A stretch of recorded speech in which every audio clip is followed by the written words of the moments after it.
Good morning students. Last લેક્ચરમાં આપણે Griffiths transforming principal જે છે એ લર્ન કર્યો હતો, બરાબર. સેમ લાઈન ઉપર આપણે બીજા બે એક્સપેરિમેન્ટ આજે લર્ન કરવાના છે, જેથી કરીને જે સાયન્ટિફિક એક્સપેરિમેન્ટ જે ડીએનએને જીનોમ તરીકે પ્રસ્થાપિત કરી શકે, એસ્ટાબ્લિશ કરી શકે, રાઈટ. તો એ પર્પઝથી આપણે બે પ્રેક્ટિકલ આજે એક્સપેરિમેન્ટ્સ જે છે આપણે જોશું, right. So biochemical characterization of transforming principle. This experiment was carried out by 3 scientists. Right? 3 સાયન્ટિસ્ટના નામ યાદ રાખવાના છે. જેમ તમે ટ્રાન્સફોર્મિંગ પ્રિન્સિપલ માટે યાદ રાખ્યું હતું 1928માં ફ્રેડરિક ગ્રિફિથ, એવી જ રીતે અહીંયા તમારે 3ના નામ યાદ રાખવાના છે.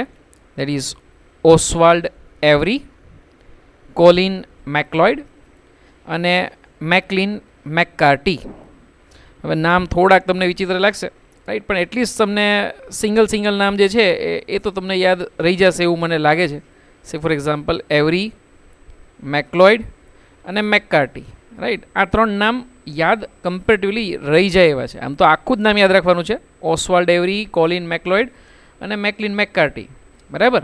પણ એમ છતાંય કદાચ તમને જો ક્લુ જોતો હોય તો સિંગલ કદાચ તમે આ રીતે વર્ડ યાદ રાખશો, એવરી, મેકલોઇડ અને મેકકાર્ટી, તો પણ તમે મારા ખ્યાલથી એક્ઝામમાં જે છે કરેક્ટ ઓપ્શન ટીક કરી શકશો, બરાબર. So this experiment were started somewhere in 1933 and were completed by 1944. Okay, તો એ કેસમાં ફરી પાછું નામ યાદ રાખવા માટે એક સરસ મજાનું ઇક્વેશન મેં બનાવ્યું છે. સે ફોર એક્ઝામ્પલ પહેલો લેટર મેં જે બ્લેક કલરથી બતાવેલો છે એ તમે લઈ લેશો તો શું બનશે નામ? MAM, મેમ, બરાબર ને. એ તો ડેફિનેટલી તમને યાદ રહી જ જશે, બરાબર. તો M refers to McLeod, A refers to Avery અને M રિફર્સ ટુ મેકકાર્ટી. આ જે એક્સપેરિમેન્ટ કરવામાં આવ્યા એનાથી ડેફિનેટલી એસ્ટાબ્લિશ થઈ શક્યું કે ડીએનએ જ જીનેટિક મટીરિયલ છે, right. Until this experiment scientist thought that genetic material was protein, and with this experiment it was definitely established કે ભાઈ પ્રોટીન તો નથી જ, રાઈટ, ડીએનએ છે. જે આપણે જોશું એક્સપેરિમેન્ટલ જે પણ કંઈ સાબિતી છે એ હમણાં આપણે જોશું, રાઈટ. પણ એ પહેલાં તમને ફરી પાછો જે છે એ નામ પૂછવા માગીશ. હુ કેરીડ આઉટ ધીસ એક્સપેરિમેન્ટ? તો 3 નામ તમારા માઇન્ડમાં આવવું જોઈએ, રાઈટ. MAM ઉપરથી મેકલોઇડ, એવરી અને મેકકાર્ટી, બરાબર ને. આખા નામ કદાચ કોઈ પૂછે તો ઓસ્વાલ્ડ એવરી, કોલિન મેકલોઇડ અને મેકલિન મેકકાર્ટી, બરાબર. ક્યારે કર્યા એવું કોઈ પૂછે આપણને તો આન્સર આવશે 1933 થી 1944, રાઈટ. કારણ કે ડેફિનેટલી ટ્રાન્સફોર્મિંગ પ્રિન્સિપલ થયો એની પછી જ બાયોકેમિકલ કેરેક્ટરાઇઝેશન ઓફ ટ્રાન્સફોર્મિંગ પ્રિન્સિપલ થાય ને. તો 1928માં ટ્રાન્સફોર્મિંગ પ્રિન્સિપલ થયો તો એના પછી જ એનું બાયોકેમિકલ કેરેક્ટરાઇઝેશન, રાઈટ. બાયોકેમિકલ કેરેક્ટરાઇઝેશન મતલબ કે ટ્રાન્સફોર્મિંગ પ્રિન્સિપલ કે જે ખરેખર જીનેટિક મટીરિયલ બેક્ટેરિયાની અંદર જે ટ્રાન્સફર થતું હતું, રાઈટ. આપણે જોયું હતું કે આઉટર એટમોસ્ફિયર જે ડેડ બેક્ટેરિયાનું ડીએનએ હતું એ લિવિંગ બેક્ટેરિયા જે છે એ લઈ લેતા હતા, ટ્રાન્સફર થતું હતું. એ પ્રોસેસને આપણે શું કીધું? ટ્રાન્સફોર્મેશન. તો એ ટ્રાન્સફોર્મેશન ખરેખર કયા બાયોકેમિકલ સ્ટ્રક્ચરનું થતું હતું એ આઈડેન્ટિફાઈ કરવા માટેનો પર્પઝ જે છે એ આ એક્સપેરિમેન્ટનો હતો, right. So definitely they work to determine the biochemical nature of transforming principle in Griffith's experiment, right. This was the aim of the experiment, right. કે ભાઈ ગ્રિફિથે જે પણ કંઈ એક્સપેરિમેન્ટ કર્યો એ બહુ જ સરસ હતો, પણ એમાં આપણે લાસ્ટમાં શું કીધું હતું? કન્ક્લુઝન શું આપ્યું હતું? કે ભાઈ biochemical nature of the transforming principal was missing, right. અને મિસિંગ જે પણ કંઈ તમારું બાયોકેમિકલ નેચર હતું એ આપણે અહીંયા ફાઇન્ડ કરવાની ટ્રાય કરીએ છીએ. So let us tech an example. ફરી પાછું તમને એક હિન્ટ આપી દઉં. ગયા વખતે જે આપણે કીધું હતું ગ્રિફિથ એક્સપેરિમેન્ટમાં કે ભાઈ હીટ કિલ્ડ જે શાઇની કોલોનીવાળા બેક્ટેરિયા હતા, રાઈટ, દેટ મીન્સ ગ્લાયકોકેલિક્સવાળા જે બેક્ટેરિયા હતા, વાયરુલન્ટ સ્ટ્રેન, એને હીટ કિલ્ડ કરી નાખો અને પછી જો તમે રફ કોલોનીવાળા બેક્ટેરિયા સાથે જો એને મિક્સ કરો તો રફ કોલોનીવાળા બેક્ટેરિયા પણ શાઇની કોલોનીવાળા બેક્ટેરિયાની અંદર કન્વર્ટ થયા હતા, કારણ કે એ જીનેટિક મટીરિયલ જે છે એની અંદર ટ્રાન્સફોર્મ થતું હતું, રાઈટ. પ્રોસેસ ઓફ ટ્રાન્સફોર્મેશનથી એ પણ વાયરુલન્ટ બની જતા હતા અને એના કારણે જે માઇસ હતું એ જે છે એની ડેથ થઈ જતી હતી. ઓકે, તો એ કેસની અંદર એટલીસ્ટ આપણને એ તો ખબર હતી જ કે ભાઈ હીટ કિલ્ડ જે પણ કંઈ તમારા એસ બેક્ટેરિયલ સેલ જે છે એની અંદર જે પણ કાંઈ કમ્પોનન્ટ હતું જે તમે જીનેટિક મટીરિયલ તરીકે સાબિત કરવા માગો છો એમાં કાં તો પ્રોટીન હતું અને કાં તો જે છે એ તમારું ડીએનએ અને આરએનએ હતું, right. Either it was a protein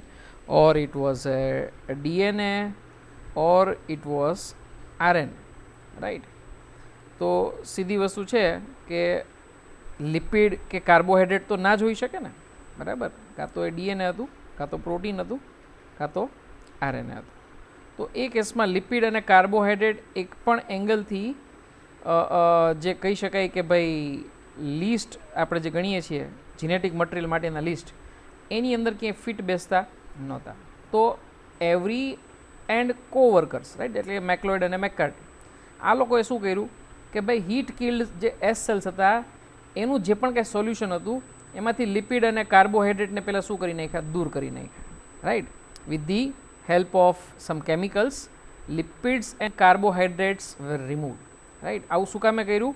કારણ કે આપણને ખ્યાલ હતું કે ભાઈ કેન્ડિડેટ તો 3 જ છે, કાં તો પ્રોટીન છે, કાં તો આરએનએ છે, કાં તો ડીએનએ છે, રાઈટ. તો જે વસ્તુ લિપિડ કે કાર્બોહાઈડ્રેટ ખરેખર ટ્રાન્સફોર્મેશન માટે જવાબદાર નથી તો એને આપણે નીકાળી દઈએ, રાઈટ. તો જેથી કરીને બાયોકેમિકલ જે પણ કોમ્પ્લેક્સિટી છે એ ઓછી થાય, રાઈટ. હવે શું કર્યું એ લોકોએ કે આ જે સોલ્યુશન બચ્યું લિપિડ અને કાર્બોહાઈડ્રેટ નીકાળ્યા પછીનું, એને અલગ અલગ એન્ઝાઇમ્સની ટ્રીટમેન્ટ આપી, રાઈટ.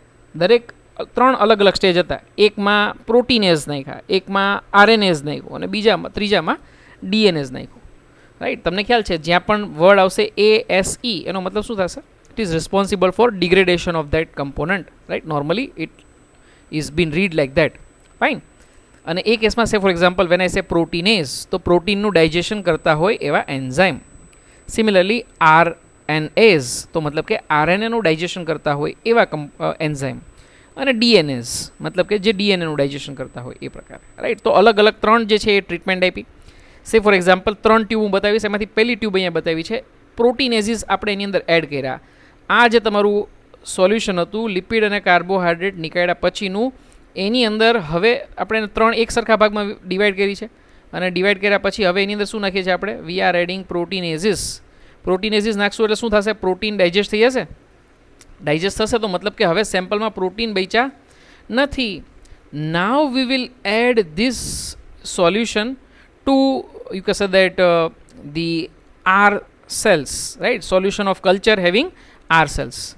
હવે એ કેસની અંદર જો આર સેલ્સ માનો કે કદાચ પ્રોટીનને કારણે જો કદાચ ટ્રાન્સફોર્મેશન થતું હોવું જોઈએ તો એ કેસમાં આર સેલમાંથી એસ સેલ અપિયર ન થવા જોઈએ, રાઈટ. માનો કે પ્રોટીનના કારણે જો કદાચ ટ્રાન્સફોર્મેશન થતું, કારણ કે પ્રોટીન તો નીકાળી દીધું, હવે જો પ્રોટીનના કારણે ટ્રાન્સફોર્મેશન થતું હોય તો અહીંયા અટકી જવું જોઈએ, કારણ કે પ્રોટીન તો આમાં છે જ નહીં. શું કામે પ્રોટીન નથી? કારણ કે આપણે શું કર્યું છે? પ્રોટીનેઝિસ એડ કર્યા છે.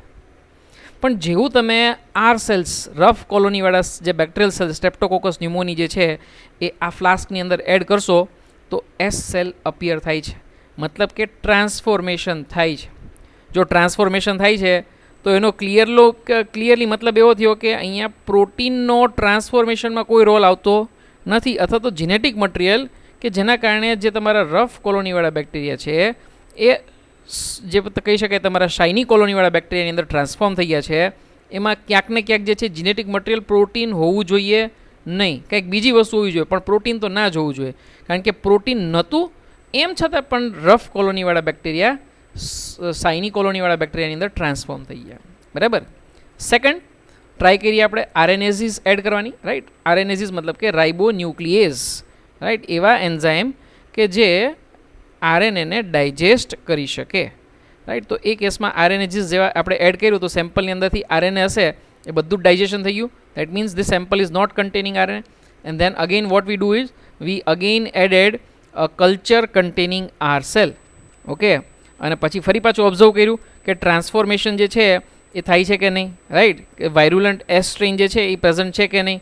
સો then we had the same result કે ટ્રાન્સફોર્મેશન તો થતું હતું. આર સેલ એડ કરો, આરએનએઝ નાખ્યા એટલે કે આરએનએ નહોતું સેમ્પલમાં, એમ છતાં પણ ટ્રાન્સફોર્મેશન થયું, એસ સેલ અપિયર થયા. That also mean that RNA is not serving as a genetic material. So at last what was the remaining proportion? Definitely DNA. તો એની અંદર ફરી પાછું આપણે ટ્રાય કરશું. ડીએનએઝિસ એડ કર્યા આપણે, રાઈટ. ડીઓક્સી ન્યુક્લિયેઝિસ. અને એ કેસમાં સેમ્પલની અંદર કોઈ જાતનું ડીએનએ બચ્યું નથી. જો ડીએનએ બચ્યું નથી તો હવે જે છે શું કરીએ છીએ આપણે? ફરી પાછું આર સેલ્સવાળું કલ્ચર જે છે એડ કરશું. એડ કર્યું આપણે તો અહીંયા કોઈ પણ જાતનું ટ્રાન્સફોર્મેશન થયું નહીં, મતલબ કે એસ સેલ જે છે એ અપિયર થયા નહીં, રાઈટ. અપિયર ના થયા તો એનો મતલબ એ છે કે જીનેટિક જે પણ કાંઈ મટીરિયલ જે છે એ ડીએનએ જ હોવું જોઈએ, બરાબર ને.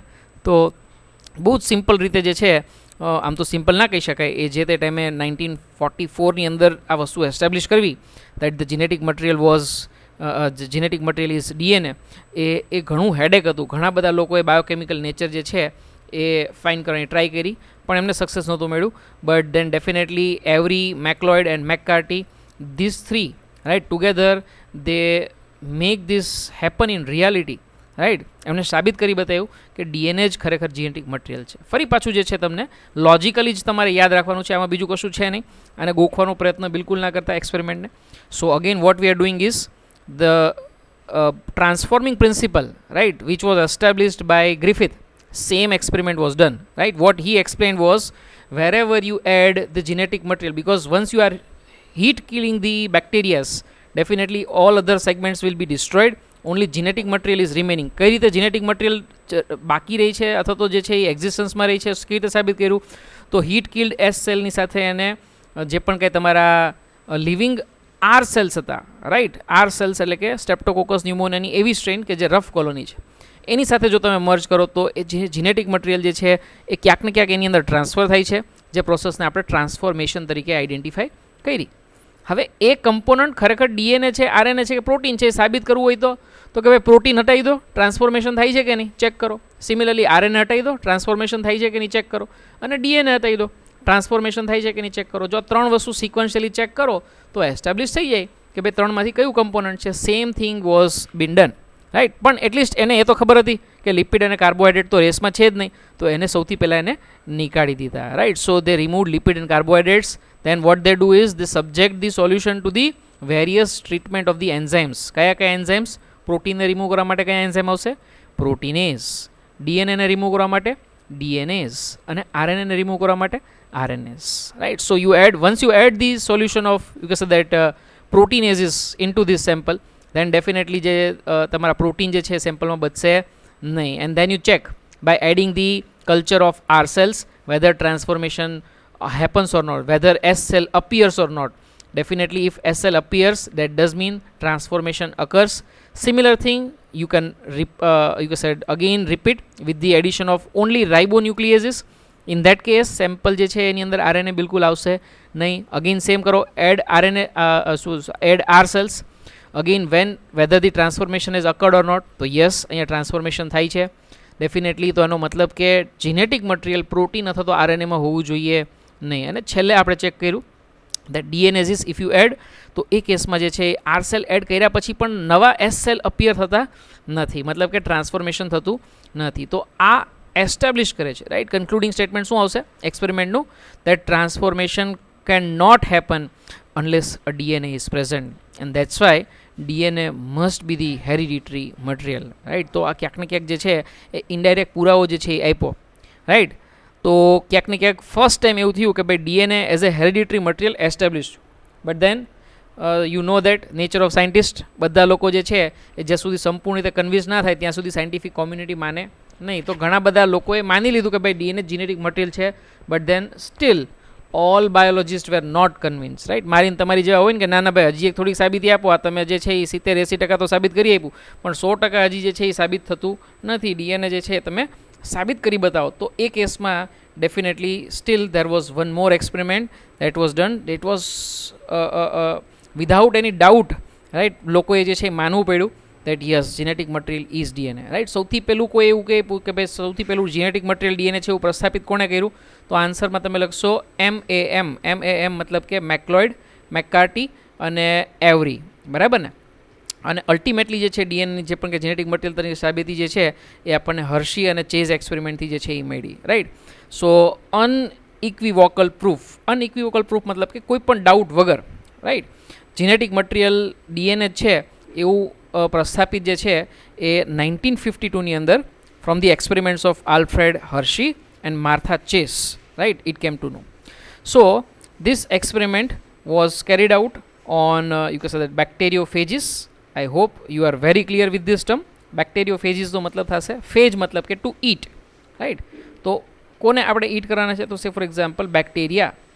So definitely the molecules which can eat, or so the organism which can eat bacteria, so those are viruses, right. તો બેક્ટેરિયોફેજીસ આર અલ્ટિમેટલી વાયરસીસ, રાઈટ. તો આ વાયરસીસ જે છે એની ઉપર એક્સપેરિમેન્ટ કરવામાં આવ્યો હતો, રાઈટ. તો you know that again question is been asked, right, that how do bacteriophages infect bacteria. તો સીધી વસ્તુ છે કે એમની પાસે ટેલ જેવું સ્ટ્રક્ચર હોય. જો હમણાં ડાયાગ્રામ બતાવીશ એટલે તમને ખ્યાલ આવશે. But then that tail like structure will penetrate the cell wall and cell membrane of the bacteria. Lipid core જે હશે એને પેનિટ્રેટ કરશે. પેનિટ્રેટ કર્યા પછી બેક્ટેરિયાની અંદર શું કરશે, એ પોતાનું જેનેટિક મટીરિયલ જે છે એ ઇન્ટ્રોડ્યુસ કરી દેશે, રાઈટ. હવે બેક્ટેરિયા રેપ્લિકેટ થશે, સાથે સાથે જે છે વાયરસની જે છે રેપ્લિકેશન પ્રોસેસ પણ ઓટોમેટિકલી સાથે થશે. ઘણી કેસમાં તો એવું થશે કે virus induces, it takes over the metabolic machinery. એ ખાલી પોતાનું જ રેપ્લિકેશન થવા દેશે, બેક્ટેરિયાનું રેપ્લિકેશન થવા દેશે નહીં, એવું પણ જે છે એ એસ્ટાબ્લિશ થયું છે, રાઈટ. પણ definitely genomic material will be introduce in the, right, viral genomic material will be introduce in the bacterial genomic material. અને એ કેસની અંદર પછી રેપ્લિકેશન જે છે એ ઘણા બધા વાયરસનું જે છે એ એમાંથી થયા રાખશે, બરાબર. Likewise it will happen, right. તો બેક્ટેરિયોફેજીસ બહુ ક્લિયરલી તમે લર્ન કર્યું જ હશે, પણ દેન થોડા ગ્લિમ્સ મેં છે ફરી પાછા તમને રિવાઇઝ કરાવ્યા, રાઈટ. તો what was the aim of Hershey and Chase experiment. દરેક એક્સપેરિમેન્ટ જે પણ આપણે જોયા એ બધાની અંદર આપણે એનો એઇમ બહુ ક્લિયરલી સમજવાનો પ્રયત્ન કરીએ છીએ, રાઈટ. તો એ પણ અહીંયા જે છે તમારે ખાસ ધ્યાન રાખવાનું છે કે ભાઈ એસ્ટાબ્લિશ તો થઈ ગયું હતું કે ભાઈ જીનેટિક મટીરિયલ જે છે ક્યાંક ને ક્યાંક જે છે કાં તો પ્રોટીન હોઈ શકે, કાં તો તમારું ન્યુક્લિક એસિડ મટીરિયલ હોઈ શકે, રાઈટ. તો જે વાયરસીસ જે છે, બેક્ટેરિયોફેજીસ જે છે એ રેપ્લિકેટ બેક્ટેરિયાની અંદર જ થાય છે, એ તો બહુ ક્લિયર છે, રાઈટ. આપણે જોયું કે how do bacteriophage infect bacteria, right. તો એની અંદર આપણે શું કીધું કે viruses introduce their genetic material into the bacteria, and in that case definitely જે તમારું જે જીનેટિક મટીરિયલ એન્ટર થાય છે, રાઈટ, એ શું એન્ટર થાય છે ને એ તમારે ક્યાંક ને ક્યાંક જે છે એ બતાવવાનું છે, રાઈટ. તો એ કેસમાં just a minute,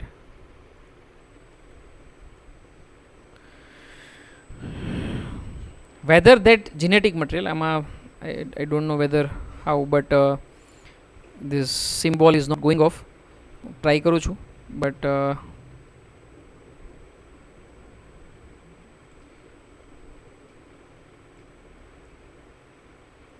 fine. So that material that is entering through, you can say that the viruses into the bacteria, એ જે છે એ પ્રોટીન છે કે ડીએનએ છે, એ જે છે એ લોકોનો એમ હતો, રાઈટ. ડીએનએ એટલે કે પછી આરએનએ બી હોઈ શકે, પણ દેન પ્રાઇમરી એમનો ફોકસ એવો હતો ત્યારે આરએનએ વાયરસીસ હોય એવો કોઈને આઈડિયા નહોતો, એટલે ડી નહોતો તો ડીએનએ, રાઈટ. આ ટાઈપનું જે છે એ લોકોએ જે છે એક એઝ્યુમ કર્યું હતું કે બેમાંથી કયું મટીરિયલ વાયરસની અંદર એન્ટર થાય વાયરસથી, એ આપણે જાણવાનો પ્રયત્ન કરવો છે, right. That was the aim of Hershey and Chase experiment. So that was they took a very simple biochemical difference between the structure of DNA and protein. Remember, DNA ની અંદર phosphorus as a structural component હોય છે, right. Sulphur ક્યારેય હોતો નથી. જ્યારે પ્રોટીનની અંદર સલ્ફર જે છે એ એના કમ્પોઝિશનમાં હોય છે, પણ ફોસ્ફરસ ક્યારેય હોતો નથી. આ બહુ બેઝિક ડિફરન્સ છે અને તમે ક્યાંક ને ક્યાંક બાયોમોલિક્યુલ્સમાં લર્ન પણ કર્યું હશે. તો એણે આ જ ડિફરન્સનો યુઝ કરીને શું કર્યું, they grew some viruses on a medium that contained radioactive phosphorus, right, that is P32, and other virus that was they grew on the medium which contained radioactive sulfur, right, that means the S35, right. આ બે વસ્તુ જે છે એને કરી. તો બે case આપણી પાસે આવી ગયા, viruses which are grown in presence of the radioactive phosphorus અને viruses which are grown in the presence of radioactive sulfur. આવા બે કેસ આપણી પાસે આવી. તો સીધી વસ્તુ છે કે જે જગ્યાએ ડીએનએ આવેલું હશે ત્યાં જે છે તમારું, for example radio active phosphorus જે છે એ જો કદાચ તમે લીધું હશે તો એ કેસમાં ડીએનએ જે છે તમારું એ ડેફિનેટલી જે કેવું બનશે, રેડિયો બનશે. So the radioactive material in this case will be DNA and not the protein, right. Reason મેં તમને કીધું એમ કે DNA contains phosphorus but protein does not, right. Similarly બીજા કેસમાં જે વાયરસીસ છે મારા એને શું કર્યું, એમાં રેડિયો એક્ટિવ સલ્ફરના પ્રેઝન્સમાં ગ્રો કર્યા, રાઈટ. અને એ કેસમાં ડેફિનેટલી શું થશે તો કે ભાઈ ત્યાં રેડિયો એક્ટિવ પ્રોટીન મળશે આપણને, પણ રેડિયો ડીએનએ નહીં. Again reason is same, right, that protein does contain sulphur but DNA does not contain the sulphur, બરાબર ને. તો એને કન્ટિન્યુઅસલી